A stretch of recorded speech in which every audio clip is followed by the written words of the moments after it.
maybe that's him. Okay, that's Yeah. me. Okay, good. Okay. So he's there. All right. Good. Holy cow. Well, we can't, darn it, we can't see him. But I think that let's go ahead and start to go. And then as people join us, that'd be great. But I think that for those of you who are not only on time, but even ahead of time, we welcome you. And Phyllis is not feeling up to par. So she's going to kind of sort of be in the background to keep us on the straight and narrow here, I think. So Phyllis, do you want to introduce us, or do you want me to introduce us, or You could go ahead and do the introductions if you don't mind. you want me to? Yes, please. Oh, okay. All right. So first of all, I want to introduce, well, I think most of us know who Phyllis is. Phyllis is a graduate of mine from way back, one of the first ones I had. And she has become not only a very successful notary signing agent, but she is now an outstanding member of the notary community in the state of Texas. She has her own company called the Phyllis. What's the name of your company? Texas Notary Public Training Academy. And she's doing a great job. She's really been working with the Secretary of State. She represented Notary to Pro at the NNA convention for me. I was unable to travel. And she did a great job. Her name is everywhere now, and I'm so proud of her. I couldn't be more proud. So Phyllis is going to always kind of be in charge here. We're using her meeting facility here for our meeting. The next one I wanted to introduce is Beth Hathoot. She is the person who came to me, also a graduate of mine, and very successful.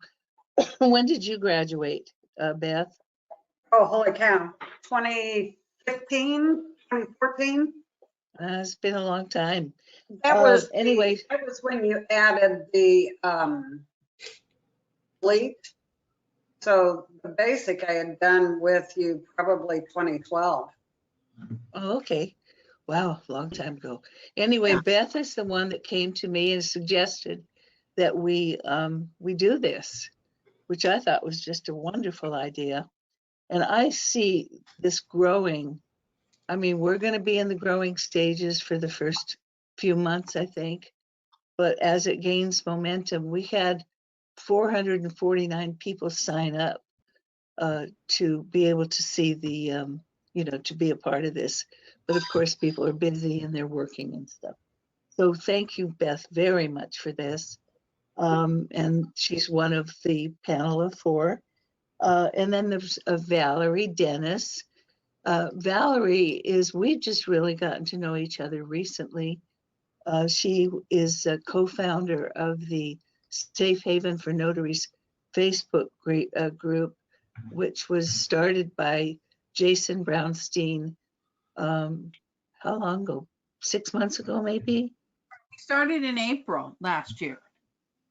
So that, well, I remember, and he came to me, called me one day. He was also a student of mine, and said that he was interested in starting a place where new notaries would not be subject to ridicule and have things that are said to them to make them feel badly. He wanted it to be a safe place. And he said, what do you think we should call it? I said, yeah, it's a great idea. He says, what do you think I should call it? And I said, it's a safe haven. How about Safe Haven for Notaries? And if he could see it now, unfortunately, he had a heart attack just out of nowhere, and he passed away within just a few days. Left a wife and 2 children, right, Valerie? You were very close to him. Yeah, it hit us. It hit us all really hard. Yeah, and his girls are grown. But it was just a shock. He was my partner in crime, and I'm doing everything I can to keep our group going. Oh, it's doing great. He'd be so proud. It was truly a legacy and meant to be that he started this, and it's grown. So this is Valerie, and she is also a successful notary signing agent. And then in Roger Reel, I want to talk a little bit about his background. He has so much. I've got 2 pages of stuff that I could talk about, but I won't. It's just too much. But Roger Reel and I don't even remember how we got to know each other, but I have It's been a so long much time. respect for this man. Roger, I think do it's you back to the remember how NASA we, days. how I think it was, how I did think we? it was, yeah, I think it was back up to the NASA days with Susan Pence. I just don't even remember, but I've come to respect this man so much. He is the president of the Ohio Society of Notaries. He actually started this nonprofit professional association, and it's dedicated to providing education, awareness, training, and advocacy for Ohio notaries. And I know he has volunteered on a page that we have with graduates teaching graduates and mentors to mentor every Ohio graduate of ours anytime they need it for free on notary law in the state of Ohio. Excuse me. He's a Navy veteran, a Vietnam veteran, and he got his BS from Ohio State University and an MA from Central Michigan University. He's a 3rd generation notary and the owner of Notary One Signature Services. He was commissioned in 1978, and he received the 2011 Exceptional American Notary Award and with the American Association of Notaries, and he was named 2019 Notary of the Year honoree by the National Notary Association. By the way, Phyllis was also, that was in 2018, was it, Phyllis, that you Yes. were an honoree? Mhm. And so anyway, I thought Roger would be very nice to have on our panel once in a while as a guest. And if you have any questions you'd like to ask him, that would be great.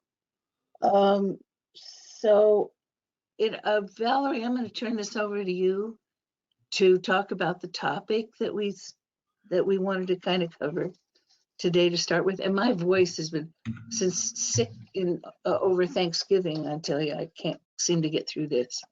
I apologize. So Valerie, I'm turning it over to you. All right. So Carol and I were talking last week or the week before. Many of you know my mother just recently moved here to Texas, and she's 80, and she's mostly good, but she does have some lung issues, some COPD, so her energy level is pretty not good.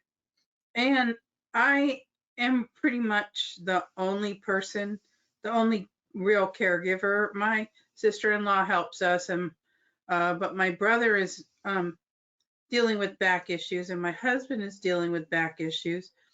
And we were talking about the impact stuff like that has on us. This feels really different than when I had a child, and when my child was sick or needing something.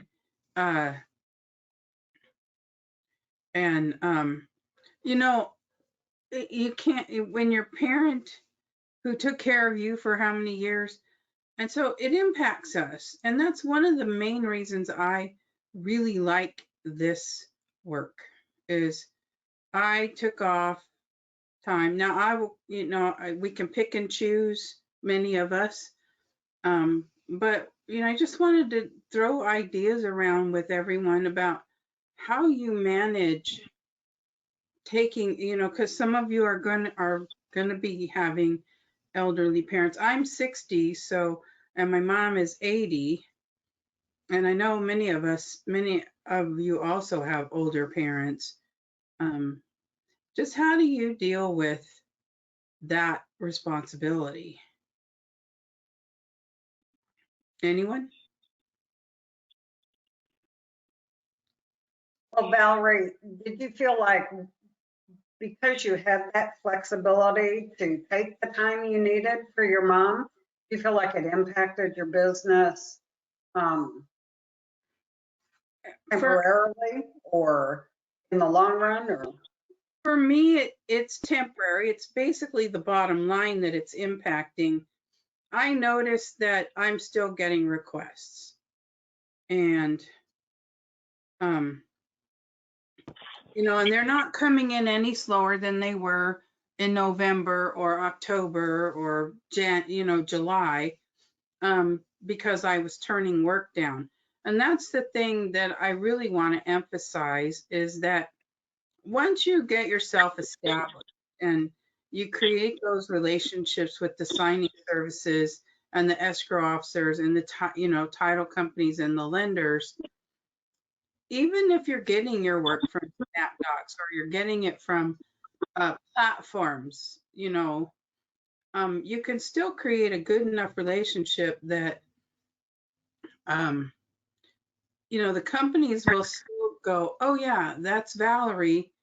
And I know she didn't take the last 15 jobs we sent her, but we're excited that she can take this one.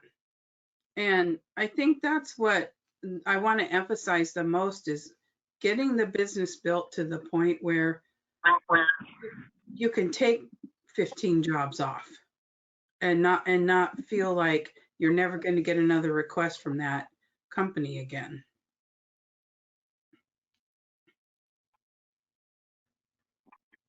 well, you definitely can't take mom with you to a signing, so yeah, you got to be No. there for her, right?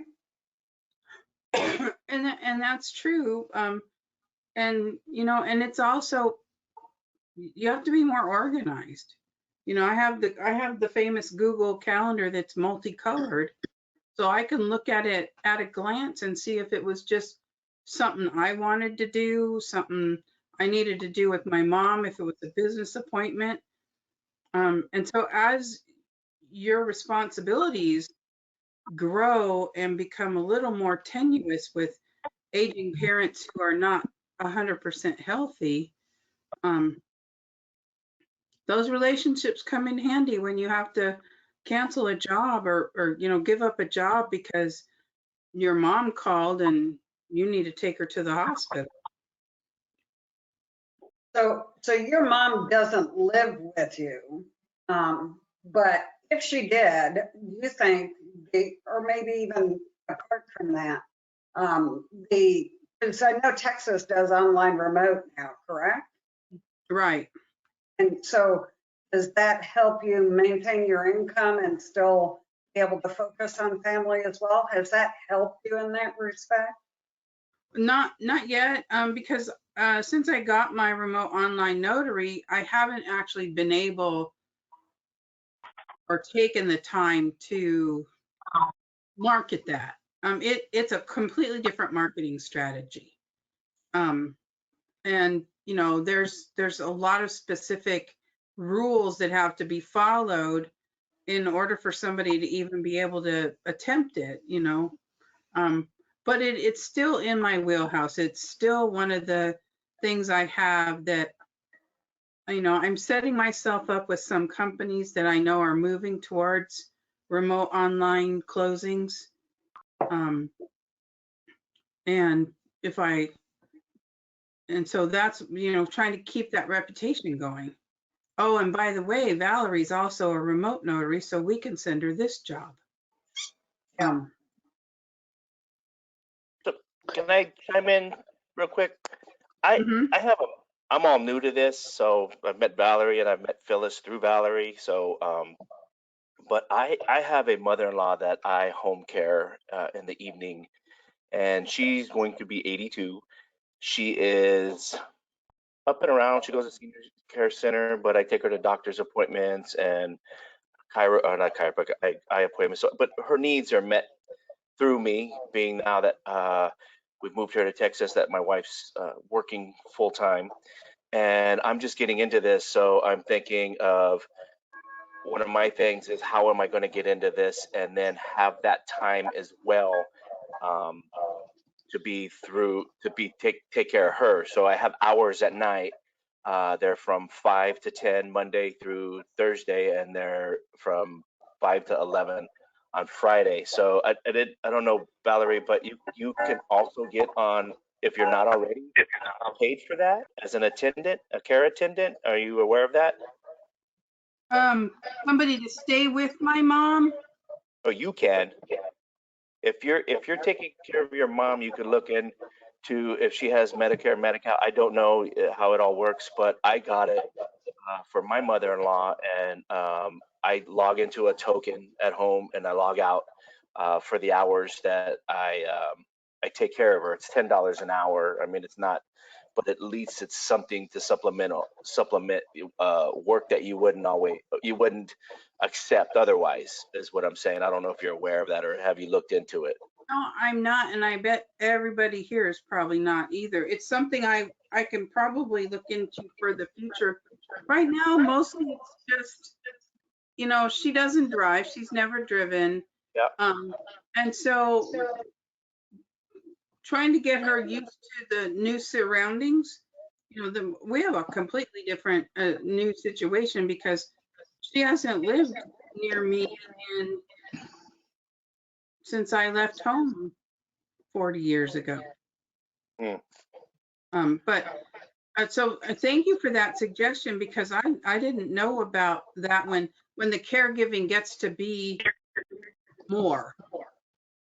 Right now it's just, let me have your grocery list because I have to go anyway. Those kind of things. And if she go to the doctor, but if it got to be more intense where I was actually having to go there and do stuff for her, thank you very much. Yeah, if you're losing hours, and we'll talk more offline. I mean, there's a lot to it, but I can send you some information. And if I remember correctly, I've been doing it now for about 6 months. So it gives me about an additional, well, not an additional, all I got right now because I'm not working, but it's about $10 an hour, and it's about $1,000 a month. They pay every 2 weeks. So we can talk more offline, but yeah, it's there. And Texas is big on taking care of their elderly. Absolutely. Oh, I think good. that's federal, isn't it? I think it's federal. My daughter and I were talking about it. I'm believing it is, but what it is, basically, I go through an agency. It's kind of like a hiring agency, and then they monitor. You got to do a background check. The whole thing you would if you were a normal outside attendant giving care. But in Texas, unlike the other state I came from, you're not allowed to live or take care of your immediate, or live with your immediate, the one you're caring for, per se. Where in Texas you can. She lives with me, so it kind of works out that way. At this point in time, I would like to instruct everybody, unless I know if Phyllis wants to. Do you want me to tell them how to work it, Phyllis? This thing that we're on here. Go to meeting. You talk Basically, about to turn off basically the chat window and everything. So the chat window should be, if you go to the top of the screen, you'll see a circle, and you click on that, and you can get to the chat window. So if you want to send a chat, Right next to the people. everybody. And to turn off your microphone, you're just going to click on the microphone little icon down at the bottom. Same for your camera. You can turn your microphone on and off, your camera on and off. If you have a question, I'll be monitoring the chat window. So what you can do is type in raise hand and then type in your question, or just type hand in all caps. And then we'll call on you. And if you want to speak, you can unmute yourself and ask a question, but I'll call on the person so everybody's not talking over everybody else. So when I see you put hand, capital HAND, in the chat window, then that's when I will identify you so you can ask your question, or if you just want to contribute to the conversation. But so we cannot talk over each other, let me identify you first. Okay? Great. Okay, I think the next thing is to see what other topics we might want to talk about. As we grow, we're going to be exploring a lot more ideas and information. But if any of you out there now have something you'd like to bring up, please raise your hand, or let us know, or type in the word hand where it says enter your message, so Phyllis can see that and make sure you're unmuted. Anybody?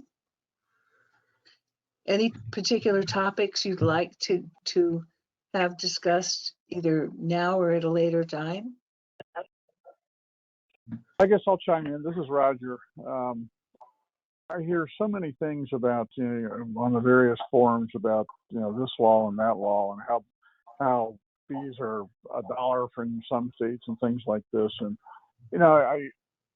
I hear this so much and have for so many years. And one of the things I'm actually talking about at the conference this year is how to fix that. If you don't like your state laws, then change them. There's ways to do it. Our state laws were 60 years old. Nobody touched them for years. And we were producing very poor, very incompetent notaries because we had no consistent training, background checks, or anything in our commissioning system. So anybody who could fog a mirror could pretty much become a notary in Ohio. As a result, we have very poorly trained notaries and felons holding notary commissions and so forth. So I just would encourage everyone, if you don't like what you see, get it fixed. I mean, you have to deal with the legislature, and certainly there's some political implications, but it can be done. It took me a year and a half, but I got everything through the legislature, and we have now went from one of the worst commissioning systems in the country to a model system. I will say that I came away after all the testifying between the House and Senate and so forth, that sausages or laws are kind of like sausages. You really don't want to know how they're made. But the bottom line is it does get done. And in today's 21st century world, many states' notary laws are not in the 21st century. So it would behoove those of you in other states to, if you don't like what's going on, approach a legislator. Hey, we need to fix this. One of the ones that comes to mind is North Carolina, where they don't allow travel fees. I mean, zilch. So how do they serve those senior folks in the retirement homes that need living wills and powers of attorney, or anybody that needs a traveling or a mobile notary? How do you serve those people? So that's something that needs to be fixed, because those people are not going to go to them without getting paid. So there's a lot of underserved people out there in North Carolina. So just a thought I would throw out is if people have questions about how to do this, I'd be happy to email them or something sometime, or come to the conference where I'm speaking on it. But you can do it. Just take the bull by the horns, talk to a couple of legislators, and you can take off with it. Because basically I went to our legislature and said, hey guys, how would you like something that makes you look good, helps everybody in your state, doesn't cost you anything? Sold. Well, Roger, you know what? I would appreciate it if maybe you could come back and we can have that as a full topic on one of our what do we call these? Are these webinars, seminars, Yes, ma'am. meetings, get-togethers? What are they? Webinars. Webinars. Webinars, okay. Anyway, yeah, maybe you could do that, and we could, as we expand, especially as we get more and more people, And also, I'd like to have you maybe come to TNT and talk about that, because now we've got Sure. a pretty big audience on our Tuesday morning Titan thing. Okay. Would that be Be all happy right? to. Because you were very instrumental in changing the laws in Ohio. Absolutely. And go ahead. Yeah, anybody can do it. I'll be happy to help. Yeah, I'd love that. That would be great. Okay, now that you know how to raise your hand, I'm sure that some of you have a few things on your mind that you might like to discuss, even though our crowd is not a crowd yet, but is there some things you might like to talk about and share with the Well, rest of us? we do have a question from Jennifer. She says, does anyone have experience changing states as a notary? Well, I did. Went from California to Arizona, back to California. Was there something that you, about how to do it, or well, let me just tell you my experience. When we moved from California, I had a pretty good business going. And when I moved to Arizona, this was back in 2005, I was really afraid that I wouldn't have any business. I didn't know if the companies would follow me or not. So I ended up going to First American Title and got certified as a signer for them. That was when their signature service was fast, as everybody knows it now, was First American Signing Service, and they were new and fairly new. And I started working with them, and it didn't take but about a month before all of the people that I worked with and for in California started calling me, and I developed my business right. I just picked it up right as I left it, which was great. So who asked that? Oh, Jennifer did. Are you planning on moving, Jennifer, and you're a little afraid of what's going to happen? You want to unmute yourself? Do you know how to do it? See the little green down at the bottom? Yeah, I Right just here. got it. This is my first time. I was thinking of California to Washington, and I noticed Washington doesn't seem to be as strict as California. Oh, nobody's as strict as California. And it looks like in the meantime, Washington, I guess their rules are you have to establish a business, and there may be some lifetime where I might straddle California and Washington. So I was trying to figure out how much,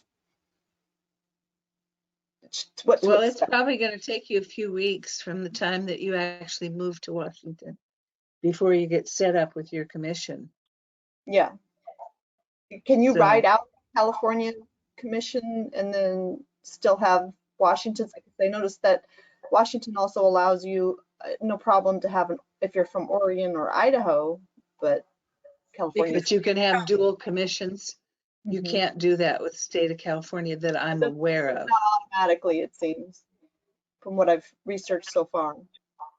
And I recommend to anybody who lives on the border of any state, you know, Indiana to Kentucky and that kind of thing, that they look for a dual commission if you're close to the border. Could double your business. We've got Virginia who goes to Washington, D.C. I have a lot of students who've done that overlapping. But I think the best thing to do when you are moving is alert the companies that you already get business from and let them know that you're moving. And then when you get there, make sure that they, have all of your contact information and remind them every once in a while that you're there. I'm here visiting now, and then so while I'm getting phone calls still asking me, am I available? I'm asking, well, by the way, well, do you do business in Washington State as well? And she's, oh yes, but as long as you're certified or commissioned, excuse me. So yeah, so I've been asking, and they say yes.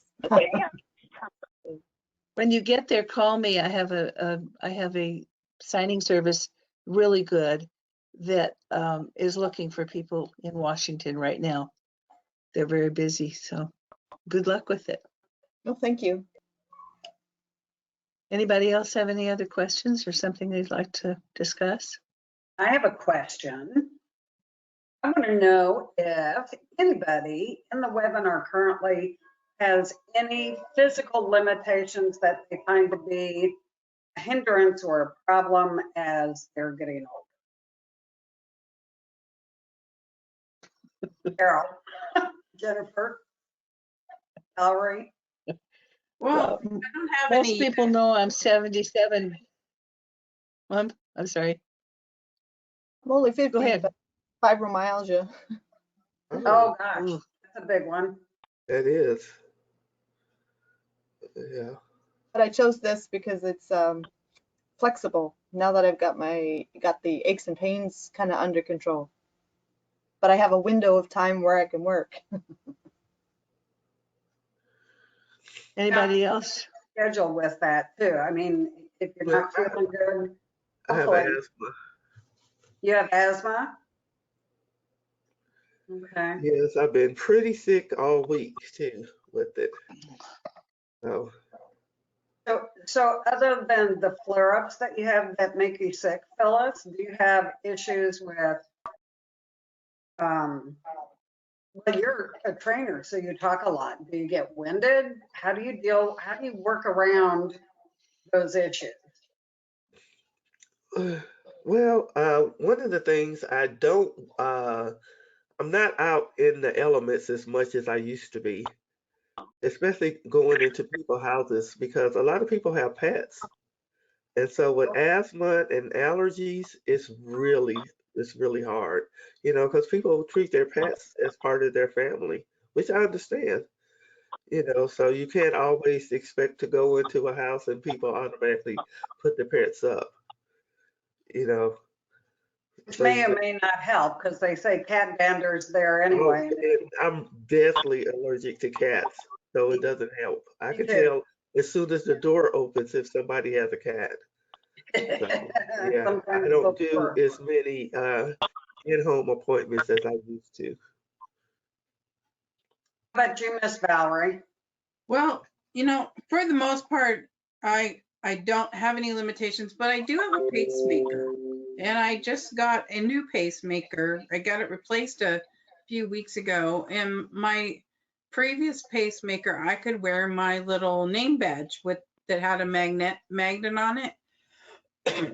And the new one, the first time I used put my badge on, it set the alarm off.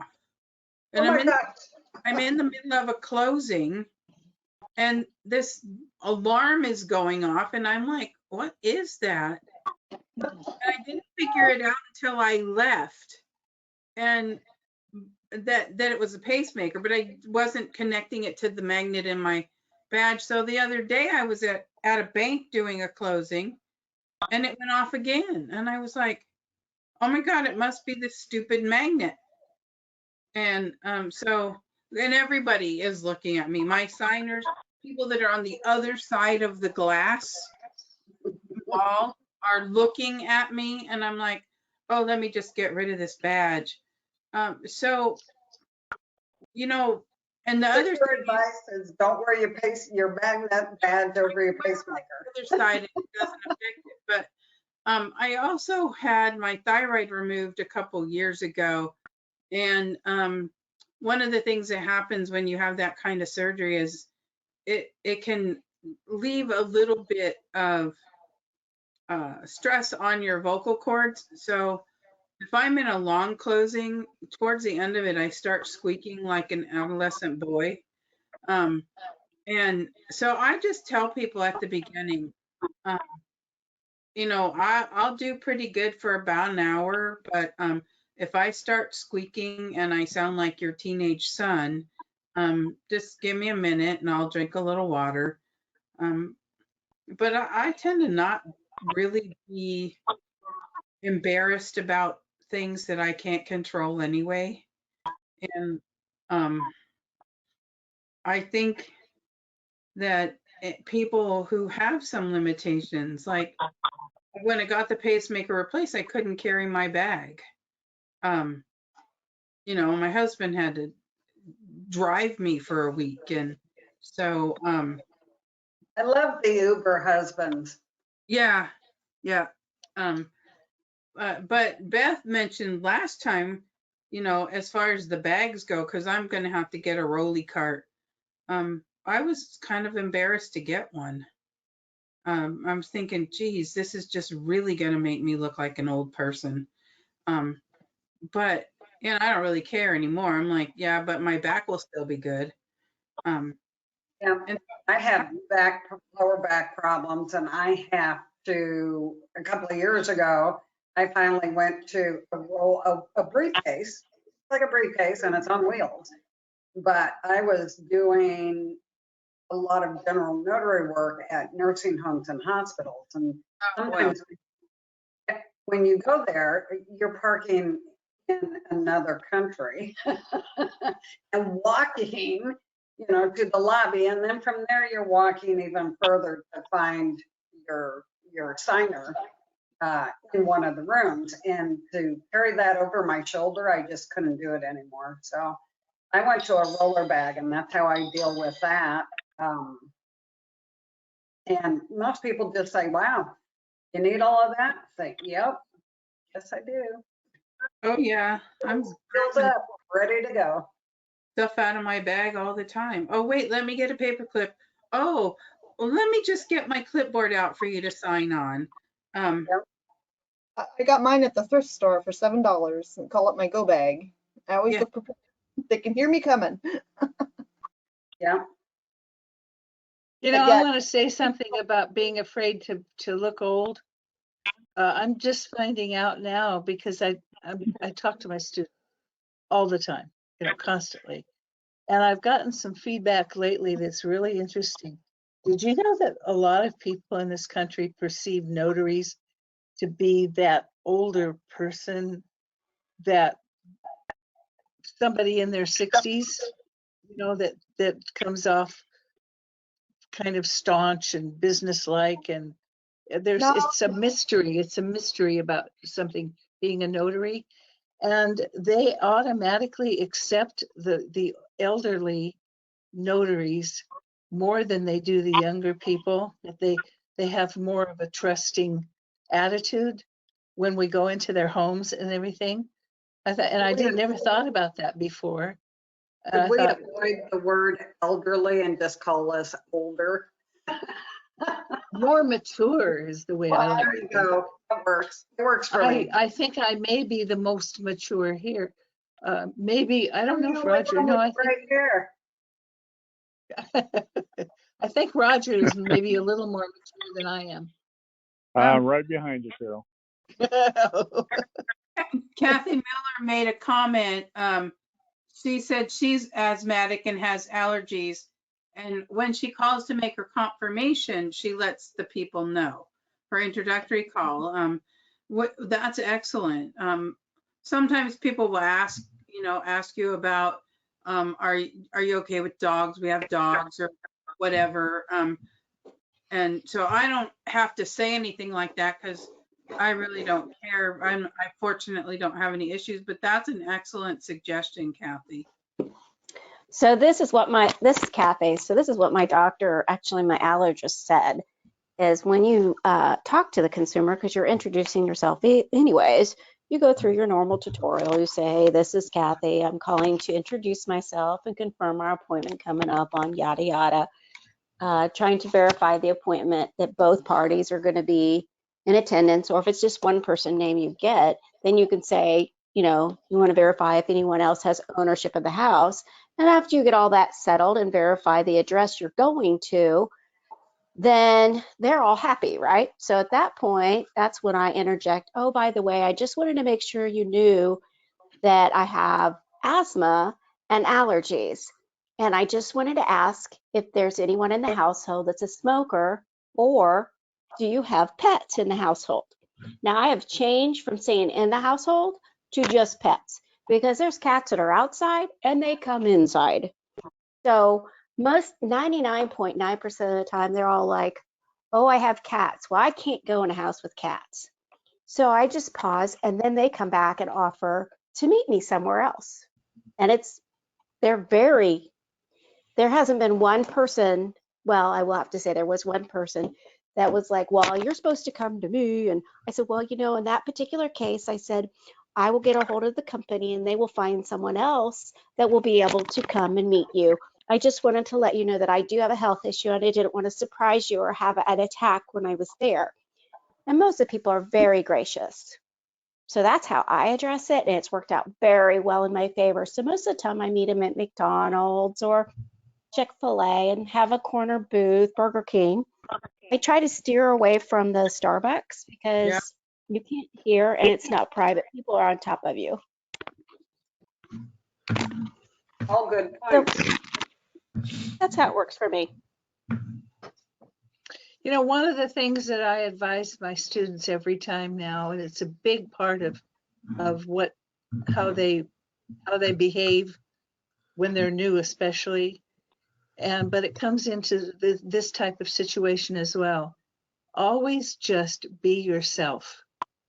And if you have a situation that's a little different or whatever your personality is, if you're a little quirky, if you're shy, people can tell right away if you're being yourself, I think. And to expose that, saves her. It's a great idea to do it right up front like that. And it saves any problems later on. She's laid it on the table.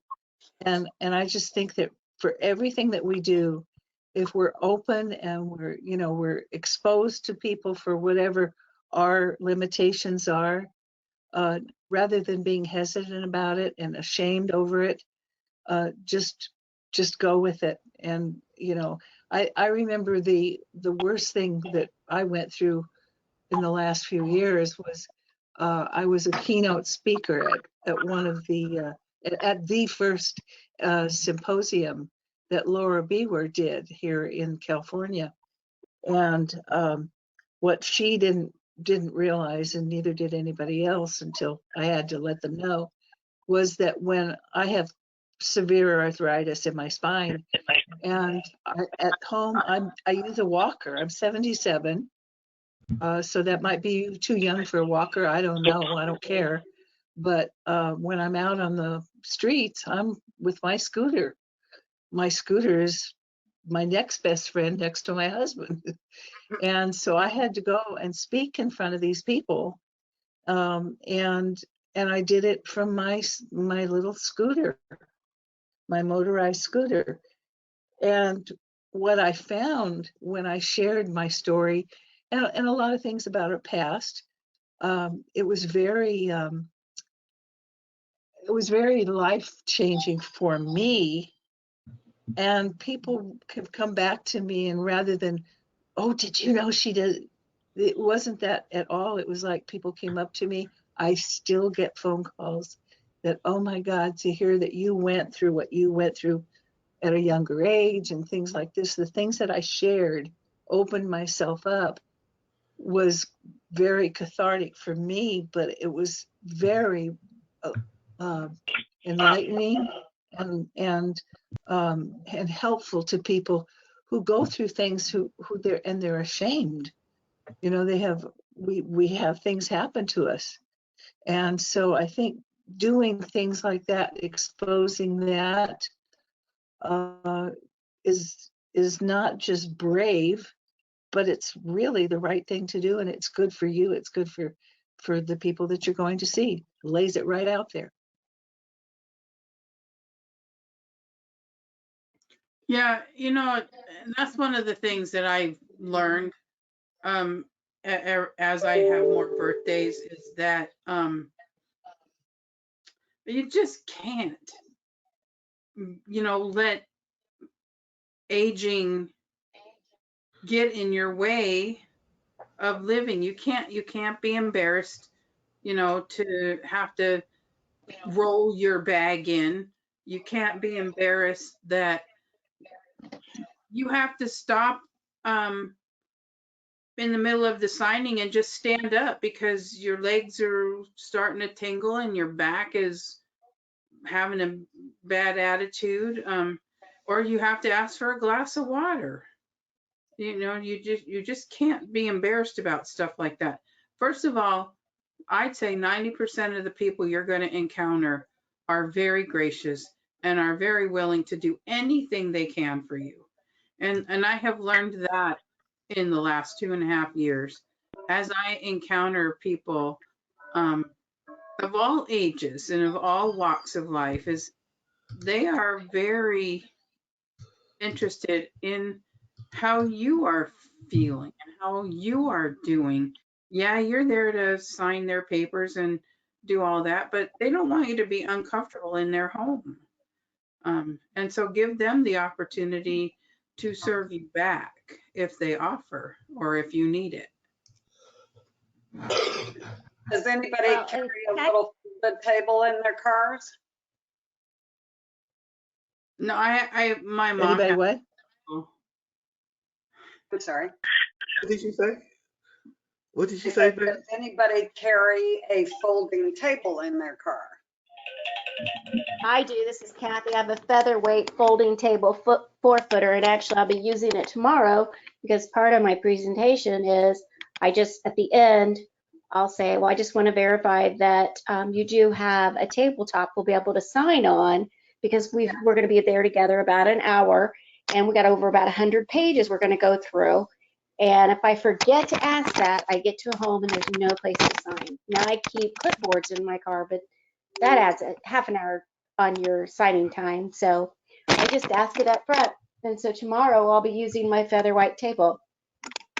I carry a little folding table as well, and I do try to ask that question during the confirmation call.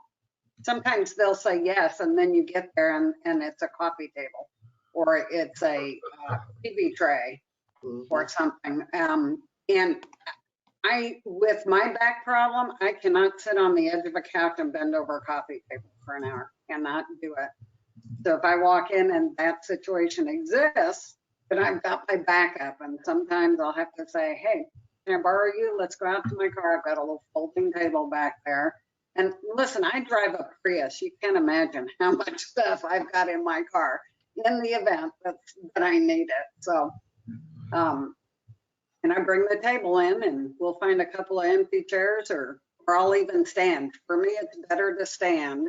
If there's not a chair that we can pull up to my little folding table, I will stand and do it that way. So that's how I get around.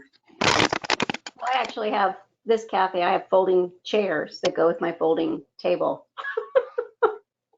So I take a minimum of one with me. Well-equipped lady. We went into a Chase Bank, I think it was Chase Bank one time with their customers, husband and wife, and it was a very busy branch, and they always give us a room. If you've been to banks, you know, they usually give you a whole room to yourself, a conference room or something. We go in there and the assistant manager, we waited, and he finally came over, or I went to ask where we were going, what room and so forth. And he said, well, you'll have to be out here. And he pointed to a place right in the edge of the lobby where everybody was standing in line. And he said we could use the coffee table in the lobby of this bank. I was so angry. I probably turned red. I don't know. Did I? My husband came in and I went to the manager's office, banged on his door. And I said, I have your customers out in the lobby and so over there said that we needed to sign their loan documents in your lobby using the coffee table. And oh, I don't know what happened. I'm sure he got himself into trouble, but we got into that conference room within about 2 minutes. But I've never had that happen before. We've faced some difficult signings where we've had to do that stuff. Have any of you been into hoarders' homes? Anybody's been into hoarders' Oh homes? yeah. Yeah. Oh yeah. Will you ever go again? I know, Will you no. ever? Well, the problem is you don't know what type of home you're going to get into. I accessed a home by the front door, which is never accessed. prevalent by coming in the front door. This is Kathy. There is TV trays next to on either side of the lazy boy, boxes stacked up to the ceiling. I could barely get myself, and I'm not a big woman, with my bag inside the door. Zero place to sign. And they thought they were going to sign these 100 some odd pages. And she was on oxygen. And the person with her was smoking a cigarette. Oh, Oh, I would have. oh. Oh, and she wanted to use a stamp for her signature, which she did not have authorization from the state of Indiana. She just decided arbitrarily she could use it. And she's used it to pay all her bills. So we quickly took care of that. Oh my. Anybody else? Unfortunately, that's not one of those screening questions you can ask when you confirm the appointment. You can't say, hey, are you a hoarder? Yeah. But Well, I'll tell you, No, the but that's experience I should have known when we walked in the door. Kathy, can you mute, Kathy? There we go. Yeah, that situation, when you ask them on the call, the initial call, if they have a large table for you to be able to sign on and spread out your documents, since it's going to take them about an hour to sign, you can pretty much figure out by their response. And then you can ask them if they would like to meet you at a McDonald's or Burger King or whatever, or library. So that's why I've added, do you have a large table or a space to sign on? And then they, expressing how many documents and how long it's going to take. That has really minimized that problem. Well, we went into a home, it was in Arizona, and it was a nice house in a good neighborhood, nothing wrong with it.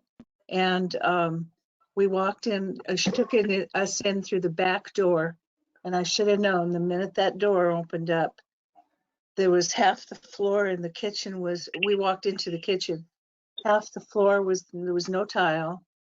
There was cupboards, refrigerator, countertops. There were Walmart bags, which apparently had never been opened, hanging everywhere on the floors. We walked into the living room. There was feces and cat urine, and the only place to sit was one chair. We had to take stuff off and found a TV tray for her. While we were signing, in the hallway were a stack of boxes all the way almost to the ceiling. There was a litter box or two at the top of the boxes. And there was, at the time that I looked, there was 2 cats up there and trying to use the litter box, which really was not able to be used. So down the down the boxes, they were urinating and everything. We got through the signing. Luckily, there wasn't a lot of documents in the package. And when we were finished, I literally looked at her and goodbye and went out the back door. Bill was with me and he came outside and he said, "Why were you so rude?" Because I just left, right? And I told him, had I not gotten out of that house at that moment, I would have barfed. It was, and I swore after that I would never, if I got even an inkling that there was a house like that, I would never go in again, ever. And then I had to talk to they called and wanted to know how the signing went.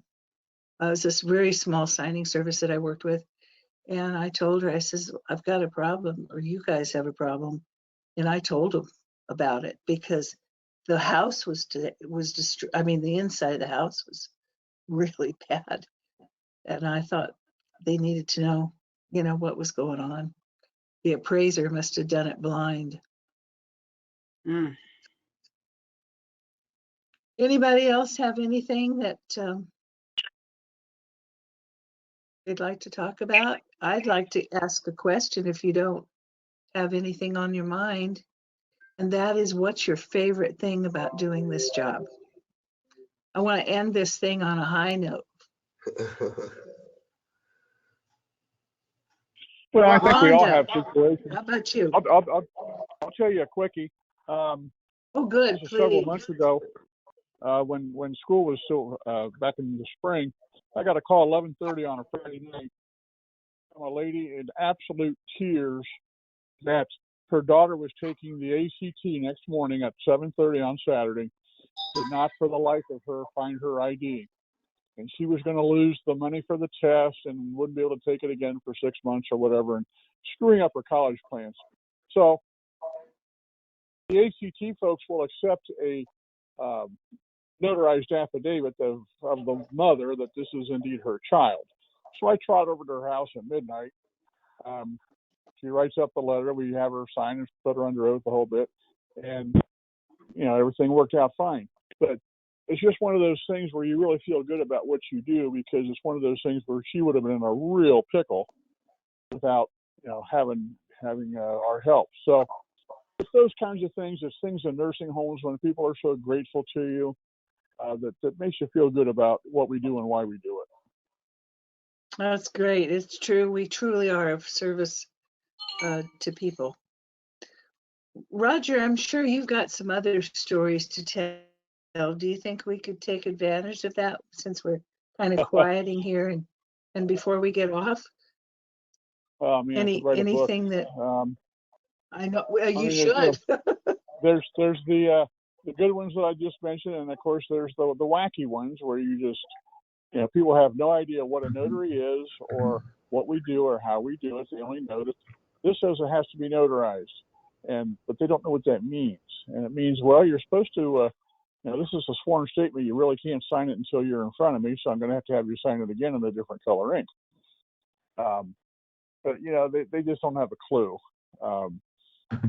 And just so you never know what's going to be on the other side of that front door. You know, you just I'll be in a neighborhood where my house will fit in this guy's garage, and a couple hours later I'll be in a different part of town. I hope my car's not up on blocks when I come out of the guy's house. So you just never know. And we're here to serve everybody, you know, but some are a little more challenging and often humorous than others. But the bottom line is, you know, we're there to help people, and sometimes they don't know that we are there to help them. They don't realize what we do. But it's all fun. You know, I've been a notary for 42 years, and have just loved, you know, helping people. And you get those calls where you do a review or something on you, and you know how much they helped you, and or you help them, and it's just a good feeling about what we do. You know, we've been serving the public for 2,000 years. That's what we're here for.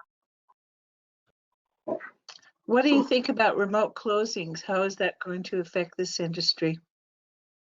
Well, I hope we have no attorneys on the line. I got to tell you, I'm not a fan. Here, it is legal here in Ohio. It is not taken off. I sit on the Secretaries of State Notaries Committee, and we bandied this about for several years, about the security issues here in Ohio. You have to have a electronic journal. You have to take a extra training class for $250 to be an online notary in Ohio. I've been aware of several calls, you know, for somebody that had to have an apostille done by an Ohio notary, but they were in Nebraska or someplace. So those kinds of things I can understand. But, you know, the loan signing part of it, with the lenders and the title companies pushing it as the next big thing. You've all seen those commercials for like Rocket Mortgage, you know, do your mortgage on your phone. You know, I'm not a fan. I'm not a fan of the jobs it takes away from us as mobile notaries. And I think it's if it's me, I think good old black and white paper is not going away for a while. But the remote side of it, if I'm going to be doing somebody at their vacation home 2,000 miles away, my big question is, gee whiz, what happens if halfway through this signing they screw up a document or a date, or I find an improper notary certificate that's not compliant for my state? Well, hey, how do I swap that out electronically at 8 o'clock at night? So a lot of bugs in the system, and like I say, it's not taking off here. I'm personally waiting for the first lawsuit. Yeah, I feel I'm very torn about it myself, and I feel kind of responsible in a way, because several years ago, I got a phone call from some people that had started this company called Notarize. And they came out, one of them came out from Boston to my home, and he spent the afternoon with my husband and I demonstrating their new software, which was remote closing, because I have been very vocal about being against it, mostly because of the security issues. If somebody's under duress, how are you going to know if there's not someone sitting under their desk, you know, threatening them to go through with something like this? So he demonstrated. I'm sorry? Holding a gun on them off camera. Yeah, or you something. don't know that. You can't see that. Well, you can. Yeah. He demonstrated the software to both my husband and myself. And the purpose of it was to, I think, for one thing, to shut my mouth about being so vocal about it. And also because they wanted to start off using Notary to Pro grads for this in Virginia. They were working with the Secretary of the Commonwealth and with the governor, and it looked like it was going to happen. So that's what they've done, and I've kept track with a lot of the students that have been doing it. What they're doing now, though, is they're setting up these call centers. So the independent part of being independent contractors is out the window. So that's not going to set well with a lot of notaries. If they're able to hire, and you have to go through 100 hours of training through Notarize. So if this happens, I think you're going to lose a lot of the people that are in this industry because they're dedicated to it, because they love the independence. So they're going to be finding just day workers, you know, people who would be happy sitting in an office. Go ahead. The big thing I hear, from our members around the state, it's well, gee, if I get $100, $125 for an average refi, and now I don't have to travel, now I don't have to print, but I have to buy all this technology and make sure it hooks up with this borrower. And I can go through a paper signing in 30 or 40 minutes, but if I got to do everything through a laptop page by page for 120 or 40 pages, this is going to take me twice as long. So where's the pay factor here? If I'm not and you're not going traveling, to be if I'm getting, not printing, what are they going to pay me for that? 60, 70 bucks? That was 20 years ago for a paper signing, and it's taken twice as long. So I don't think it's going to be. You're not going to. Yeah, you're not going to be getting $125. You're going to be put on an hourly. If it's not a per package, it's going to be an hourly. And how many seniors now? We're overwhelmingly a majority part of the population, I think. The last I heard, the baby boomers and the people that, are our age. Well, maybe you guys aren't as old as I am, but for most of the people, you're in your 50s, you're in your 60s, and they don't want to do that. They want people sitting in front of them, whether it's to go someplace. They like good old black and white papers.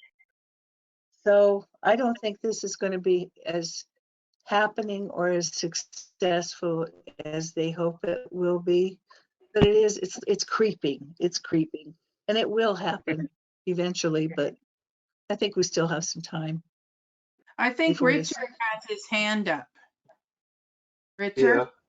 I just wanted to go back to Carol's original question. What I love about this, I'm all brand new. I'm a newbie. I started watching YouTube videos because my friend in California, up in Novato, he started this and he left his industry, and I was in the logistics industry and management for the last 15 years, but 30 years overall in logistics. Moved out here to Texas. Started with Bill with the Sign and Thrive. Through Bill, I met Valerie. Went up and met Valerie, and we had a networking and training up there in Austin. And then through her, I met Phyllis, and I took Phyllis's academy class last week, and I'm currently in the mentorship program. So Phyllis and I we're connecting, and I just you know, not knowing anybody out here, getting to know new people, getting the support that we're having. Finally, I met you, Carol. You're the what do you want to, how do you want to say, the Queen bee. the ultimate mentor, I guess, for everybody. I've seen Beth on the answering a lot on with the Sign and Thrive and with the Safe Haven as well. But just the support, and I'm coming from an industry that I was in for a long time. I was very confident and very knowledgeable about what I did. Now I'm changing into something new, and I'm terrified. I think I'm the baby. I don't know. I'm 51. Anybody hear that old? Yeah, you know. I'm We're all the youth. younger So than you, Richard. Every single one of us is younger than you, Richard. Yeah. Well, I So, want to remind you, Richard, how well you did yesterday. I just had my first signing thanks to Valerie yesterday, and I'm getting signed up with some signing companies, and I did good. I learned a lot. I learned a lot through the here's something funny if you got a minute, but through the LSA, all the training I was focused on LSA, right? And so I was totally prepared for FedEx. I was totally prepared for UPS. I was prepared, you know. And then this company, this lady wanted USPS. I didn't have anything with USPS. I didn't have any envelopes, any supplies, anything about it, you know. So I had to get online, make an account with USPS. So now I'm ready, you know. So I learned a lot. So thank you, Valerie, for that. And we're going to be working together, and I'm really looking forward to that. So I got a ways to go, but I'm just you're just terrified of not just doing the wrong thing is what I'm at, and I just got to slow down. My writing's not really well, so I just need to slow down and make sure I just through Phyllis's training just slow down. They're at your pace. Just take it at your pace. Yep. You know. So that's like yesterday I went into a doctor's office, and it was a lady at the front desk. She was the one. I thought I was ready, had my bag, and I thought I was going to be escorted back to an office, and we were going to sit down, and I had all this. She threw it right up there on the counter, threw her license up on the counter, and we're going to do this right here. So I had a fumble in my bag and get my book out, and then she's helping people, customers come, or not customer, patient, whatever, checking them in while she's with me, and then going back and forth, and then so I'm feeling like, it was about 10 minutes. It was flawless of what we did there, but I double checked with Valerie. None of my fault, but the bottom of the certificate needed the state and the venue. So we wrote that in and signed and sworn. So I got that, and I sent it off this morning. So that was my first one. Right. Congratulations. That's great. Yeah. My poor students, I tell them they have to call me when they get their first signing, like as soon as they get it. And they have to call me while they're there if they have any questions at all, if something comes up. And they have to call me after the signing because I want to watch that process and how they do it. And most people come out, they don't even know that it was their first signing. So I haven't had a student in, I can't even remember how long, where somebody knew it was their first signing. But I have everything So all set up, I'm ready to go, and I just got to get out. I just got to get out. That's what I do, and that's what I was going to ask Phyllis. I know we're due for a call next week for a mentorship, but I just start a group here to where we can get out and mentor each other and support each other. I don't know any groups here or not. Create a meetup group like we have here in Austin. Yeah, something like that. So, anyways, I'm happy to be here. Okay, Patty. I'm going to share something. I want to share something that I heard of for the first time today. I had a student call me. She was in a signing, and I have never heard of this before, but there was a document that required her to fill out, and what she had to do was to give them the name of the manufacturer of her stamp. It was it was actually an affidavit of oh, what was it called? I can't remember what it was called. And we're trying to figure out what the heck it is. Well, they wanted the manufacturer's name because what they do is they check with the Secretary of State to find out if that manufacturer is real, is acceptable, because there's phony stamps out there. You know, people can go to some place that's willing to do stamps and they're not authorized to do the notary stamps. That was the first time I've ever seen that. And I'm wondering if this is something that's going to be now added to the package. So you have to know where to locate whatever the name of the company is that made the stamp for you, like Staples or whatever. So, Anybody ever heard of that? no. Oh, no, Yeah, but but I do know when I ordered stamps locally, I had to show my commission to the person that took my order before they would do it. So, Always. yeah, yeah. that makes sense. We Yeah. do have another Interesting. question from Patty. She has her hand up. Oh, okay. Thank you so much. Well, a struggling one here. I'm struggling with coordinating multiple signings per day. Like I get either the documents either coming really late or the last minute signings, and I'm a little slow, you know, getting off the draw. But when those factors come in, how you guys, or you more seasoned people, how do you handle that? You I have allow a yourself cutoff. plenty of time in between. Yeah, I have a cutoff where, if I don't get the documents by at least 2 hours before the closing time, I'm just gonna have to pass on that assignment. And I let them know when I accept the assignment, that I have to have documents at the very least, 2 hours prior to the closing time. Otherwise, they're gonna have to find somebody else. I'm not gonna be able to complete the assignment. Okay. Now, I will say, Patty, that if you have just, let's say you've got 2 signings, and one is at 9 in the morning and the other one is at, say, 2 in the afternoon, you don't get your documents for the 9 a.m., it doesn't mean you have to cancel it. What you can do is call the borrowers, let them know you don't have the documents for them. Are they available later in the day or in the evening?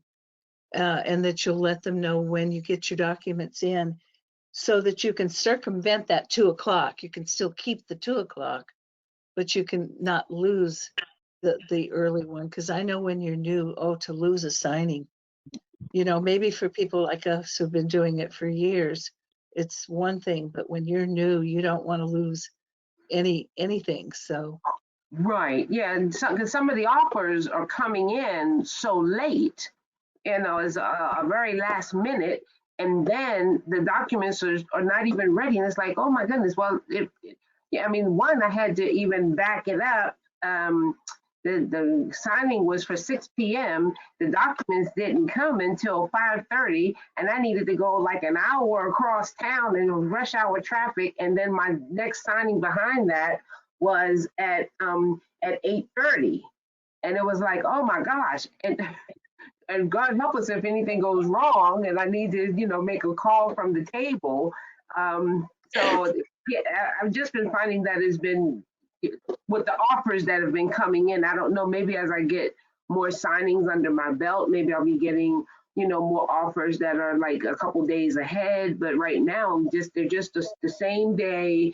And then also the added burden of the late documents. I just wanted to kind of figure out how to combat that a little bit. Yeah, sometimes you are I've gonna been have to told by pass up on those if they don't have the documents ready in time. Hmm. If you have back-to-back appointments, because that if you I've been told by several just wait, companies that it's 4 hours, yeah, that huh? the average is 4 hours notice. I've been told by several title companies that it's 4 hours notice Yeah, that they're giving now. Used to be Yeah, 2-3 days.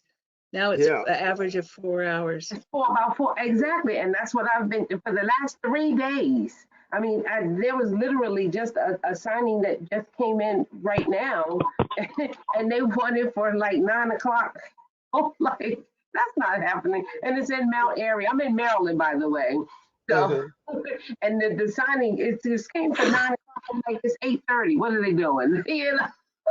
Yeah, I would, and plus being new, I wouldn't take any last minute signings. Okay. No, never. You know, Disaster. yeah, Yeah. that's almost like setting yourself up for failure. You know, because you want to be able to take the time to go through the documents and make sure that you're familiar with it and that Yeah. everything is printed correctly. That's what I tell everybody, you know, all my students. Make sure everything printed correctly. You put them in the right order. You put them, My last 6 signings have been that way. Like Carol said, it's been at least, 4 to 5 hours notice. I'm like, oh my gosh, is this the? I mean, I'm a nurse during the day, and it's like, okay. Anyway. Has anybody been told when they don't have the documents, there's a warning in there that says if you don't have the documents, do not tell the borrower that you don't have the document? Have you had that? And I'm like, okay, so what I'm going to do is call the borrower and I'm going to say, I'm going to be late. I'm so sorry, but my friend and I went to the movies and I decided to stay for the second film. See you later. I mean, come on. Of course I'm going to tell them I don't have the documents. You think I'm going to take blame for that? If I can't tell them I don't have the documents, I'm not the one that's going to call and tell them I'm going to be late. My signing service or the title or the lender are going to call. But Patty, Okay. what I do, because I live in a Wait a minute, somebody crunching something. Kathy. There you go. Hang on, Kathy. I live in an area of Boston where I can pretty much get home within 30 minutes, and I schedule my appointments a minimum of 3 hours apart, typically 4 hours. But I'm in a situation where I can survive and I can do very well with 3 appointments a day. And there are some days when, the stars align and I can do 4 or 5, but I set myself up because I can't take the stress. I get really crabby. And so my husband, there's 2 of us, so I don't have to make $10,000 a month, but he can help. And so it just depends on your situation. But I am not opposed to telling people that when I get the confirmations, especially same day confirmations, I have to have the documents as soon as possible. I got a closing a couple 3 weeks ago. It was assigned to me as soon as possible. And I called and I said, where's the documents? Oh, we don't have them yet. I'm like, seriously? The only reason I took this was so I could do it right now. I can't wait an hour. You're going to have to find another notary. I said, I'm waiting to get documents so I can make the appointment. Okay. But anyway, I am petering out pretty quick. And we've gone over an hour and a half. This has been really good. Yeah, I think Kathy wanted to say something. Kathy, are you still there? Oh, she might have fell asleep. Yes. There you are. So trying to address the way they were talking about the late documents. So there's a happy medium to address. So you can have a late or last minute assignment, or you can have assignment you've had for 4 days. So this is what, from my background working for a title company and working in the field for, since 85 and doing closing since 93, I've on my own since 2000. I found by trial and error, this is how to make your statement. So when I'm doing that confirmation, I'm just going to let them know, hey, I usually get my documents 2 hours before closing. There are times where things come at the last minute. How does your schedule look? You have some flexibility. If I get them early, would you like me to call you, let you know that I have them? And would you be willing to do them early? So you've already addressed that on your upfront phone call. So now you don't have your documents, and you're going to call your customer and you're going to say, hey, I just want to let you know things have not worked out at this time. We're waiting on the lender. And once the lender gets everything uploaded, I never say I don't have the docs. I am direct, but yet I never say the words, I do not have docs. Because the first time you say that, they're going to call the lender and tell them you said that. And then they're all bent out of shape. So I've addressed everything on my question. And then now I'm calling back saying, I just want to let you know, I wanted to call you back, kind of give you an update. We're still waiting on the lender. So they're like, okay, well, what does that mean to me? Well, I wanted to see what your schedule looked like, see if we could maybe push this back. What's your flexibility? Well, what does that mean? Well, everything is varying on when all the information is uploaded. So as soon as I have everything, I can give you a courtesy call back and we can work out if, you know, unless you have time restraints. If you don't have time restraints, great. And can I text you? So that's how I work it out, and never say I don't have that. Never. Not unless they push.